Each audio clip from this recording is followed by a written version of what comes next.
Max here from Maury's Reef. Let's talk rocks.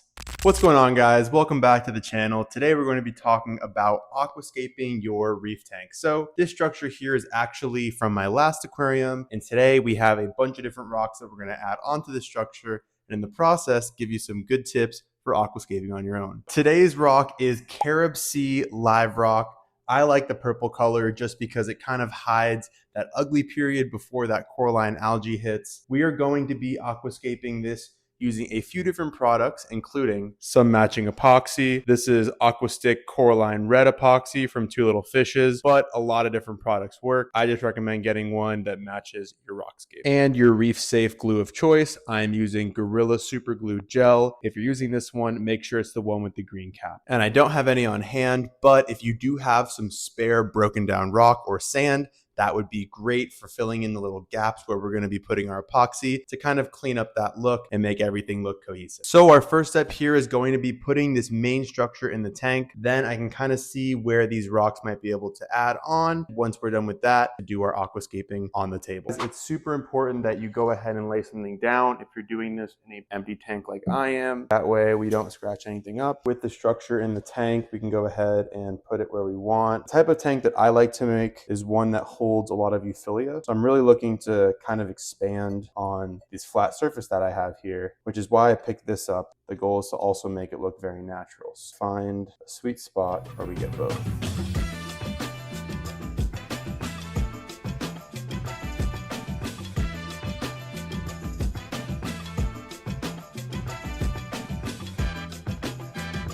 I really like how this rock extends this bottom shelf. I think this one's gonna stay here. And this is kind of like a really thick, ugly, awkward shaped rock, which makes a really good island. So I kind of like how he's separate. So these two guys will probably end up just staying right there. And then these two rocks, I'm gonna combine and kind of shape around maybe this point or this point. And the goal of that is gonna be to create a long shelf on top of here for our higher light corals that also leaves room for our lower light corals down here. This is called a Congo branch, and I bought it because I like how they look. I don't know if I'm going to be able to put it anywhere. So I think realistically I'm going to end up bringing this back. I know I wasn't able to cover it, but this is a very intricate rockscape that I had made before I started filming for my channel. If you want to know kind of how this worked, this here is one arch, this here is a donut, and then this here is a second arch. So you can kind of see 1, 2, 3 pieces, and then I'll kind of show you what a dry joint looks like. This here is actually epoxy wrapped all the way around and smoothened out, and you can kind of cut it with a knife or, you know, just do something to give it some good texture. Stuff some old rocks and sand in there, and then this is, you know, probably a year or two of weathering and algae and gunk, you know, getting grown and cleaned off of it over time. So it ends up looking super natural. So I'm really liking how this looks. I think this is kind of how we're going to have it set up.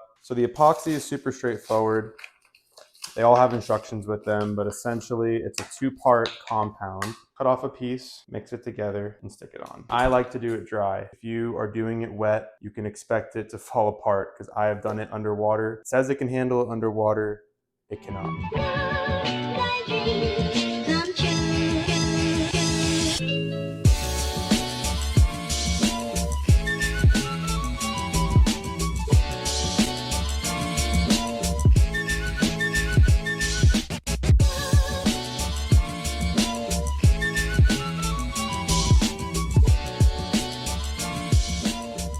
So we got this nice and mounted on, and then this is just the tube from the epoxy sitting on a rock, and this looks pretty level. You can do a tap test here, pretty solid. I ended up wasting some epoxy, so don't forget, stuff hardens pretty quickly. I set this down and looked away for like a few minutes, and this thing is rock solid. It looks great. I think this is a nice, you know, addition of shelf that will allow me to put some more coral. And yeah, I'm gonna go ahead and maybe add a little bit of glue for support. But really, aside from that, I'm pretty much done here. What I'm doing now is just using a little piece of a rock to cut and texture the epoxy towards the end of it hardening. You don't want to do it too early or else you'll just cut off the epoxy. But you can see this looks a lot more, you know, weathered and distressed like a rock. The more you can do that, the better this thing's going to look in the water. And as you guys can see, the rockscape is complete. I'm going to go ahead and let this dry overnight, and then tomorrow we can add it to the tank.